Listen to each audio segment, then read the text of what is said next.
সালাম আলাইকুম। বর্তমান সময়ে যে রোগটি আমাদের কনসার্নের কারণ হয়ে দাঁড়িয়েছে সেটা হলো হাম। আমরা সহসাই শুনতে পাচ্ছি বিভিন্ন হাসপাতালগুলোতে হামে আক্রান্ত রোগীর সংখ্যা বেড়েছে।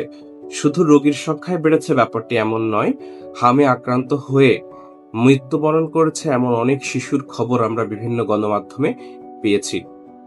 তাই আজকের এই ভিডিওতে আমরা জানার চেষ্টা করব যে বর্তমান সময়ে কেন হাম বেড়ে গেল, হামে আক্রান্ত হলে কি কি উপসর্গ দেখা দেয়, হামে আক্রান্ত হলে আমাদের কি কি করণীয়, কিংবা হামে আক্রান্ত যেন আমাদের সন্তানরা না হয়, শিশুরা না হয়, সেক্ষেত্রে আমরা কি সচেতনতা অবলম্বন করতে পারি।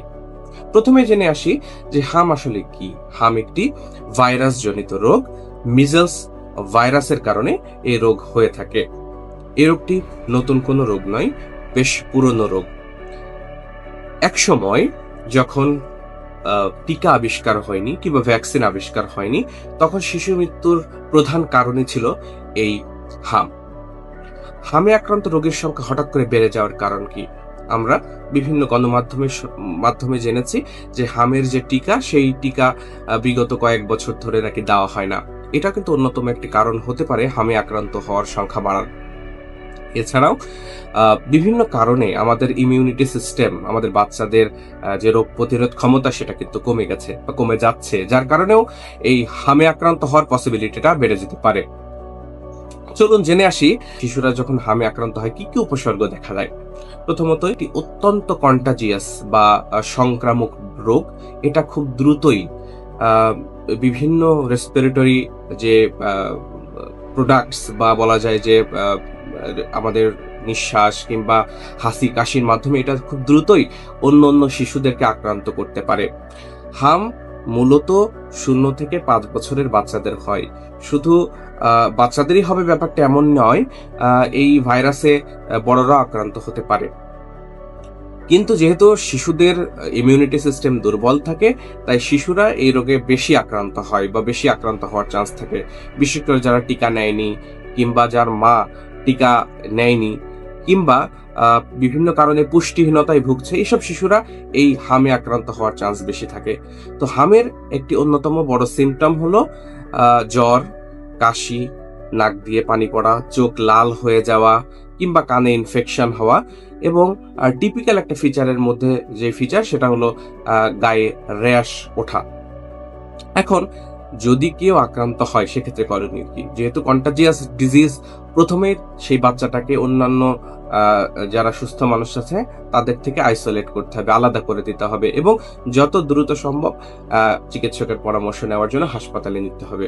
এখন প্রশ্ন হলো যে আমরা কিভাবে হাম প্রতিরোধ করতে পারি। হাম প্রতিরোধ করার প্রধান উপায়ই হলো প্রথমত সচেতনতা। এখন বর্তমানে যেহেতু আউটব্রেকের একটা পর্যায়ে আছে, হয়তো দেখা যাচ্ছে এটা খুব দ্রুতই ছড়িয়ে যাবে বিভিন্ন জায়গাগুলোতে, বিভিন্ন জায়গায়। সো আমাদের বাচ্চাদেরকে আইসোলেট করা, বাইরে থেকে আমরা যখন নিজেরা আসবো তখন বেশ ভালোভাবে নিজেদেরকে সুরক্ষা করব। মূলত নিজেদের হাত পা পরিষ্কার করে কিংবা বাইরের কাপড় চোপড় ছেড়ে আমরা বাচ্চাকে ধরবো। বাচ্চাদের কোনো সিমটম অ্যারাইজ করলে, বাচ্চাদের ঘরের কোনো একটা বাচ্চার বা কোনো বড় মানুষেরই সিমটম গুলোর মধ্যে যে কোনো কিছু কোনো একটা অ্যারাইজ করলে সাথে সাথে আমরা নিজেরা আইসোলেট হব, বা আমাদের সেই সদস্যটাকে আইসোলেট করে ডায়াগনোসিসের জন্য একজন ডাক্তারের পরামর্শ নিব। আর বাচ্চাদেরকে পুষ্টিকর খাবার খেতে দিব। আমরা নিজেরাও পুষ্টিকর খাবার খাবো, যেটা ইমিউন বুস্টিং যেসব খাবারগুলো আছে বা ইমিউনিটি বুস্টিং ফুডস গুলো আছে, সেগুলো আমরা নিজেরাও খাবো, আমাদের বাচ্চাদেরকে খাওয়ানোর চেষ্টা করব। যে মেইন বিষয়, আমরা যেটা আমাদের মেইন প্রোটেকশন দিবে এগেইনস্ট এই হাম, সেটা হলো মিজলস ভাইরাসের ভ্যাকসিন। তো সাধারণত ইপিআই শিডিউলে 9 মাস এবং 15 মাসে দুইটা এই মিজলস ভাইরাসের টিকা দেওয়া হয়। সেটা যাদের যাদের দেওয়া নাই, অতি দ্রুত আমরা বাচ্চাদেরকে দিয়ে দেওয়ার চেষ্টা করব।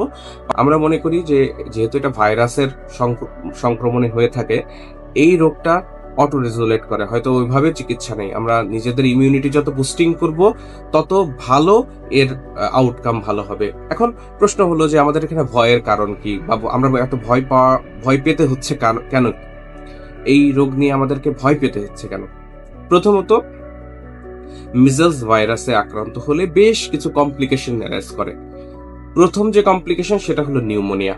ফুসফুসে বা আমাদের যে শ্বাসযন্ত্রে, সেই যন্ত্রের মধ্যে ইনফেকশন ডেভেলপ করতে পারে, যার জটিলতায় শিশু মৃত্যু হতে পারে। এছাড়াও কানে ইনফেকশন হলে শ্রবণ ক্ষমতা নষ্ট হতে পারে।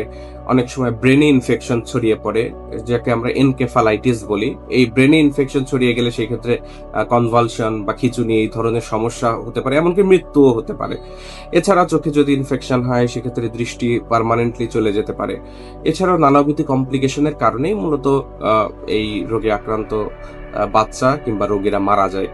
তো আমরা আসলে এই জিনিসটা নিয়ে সচেতন থাকবো। ভয়ের কিছু নাই, সচেতন হতে হবে এবং অন্যকে সচেতন করতে হবে। তাহলে আমরা এই রোগের সাথে মোকাবেলা করতে পারবো।